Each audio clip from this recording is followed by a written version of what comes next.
হঠাৎ রণক্ষেত্র চট্টগ্রাম বিশ্ববিদ্যালয়। শনিবার রাত থেকে সহিংসতার চরমে চবি ক্যাম্পাস। সেখানে শিক্ষার্থীদের সাথে স্থানীয়দের সংঘর্ষের ঘটনা ঘটে। এতে আহত হন অনেক শিক্ষার্থী ও শিক্ষক। এমনকি ছাদ থেকে ফেলে দেওয়া ও কোপানোর ঘটনাও ঘটেছে। এই ঘটনার জেরে বহিষ্কার হয়েছে এক বিএনপি নেতাও।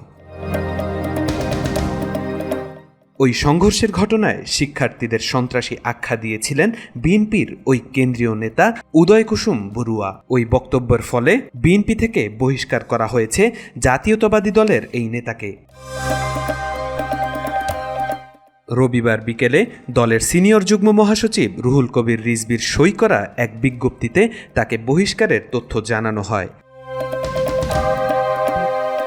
বিজ্ঞপ্তিতে বলা হয়, বিশৃঙ্খলা সৃষ্টিসহ দলের নির্দেশনা অমান্য করে সংগঠন বিরোধী কার্যকলাপে জড়িত থাকার জন্য গঠনতন্ত্রের বিধান অনুযায়ী উদয় কুসুম বড়ুয়াকে প্রাথমিক সদস্য পদসহ সব পর্যায়ের পদ থেকে বহিষ্কার করা হয়েছে।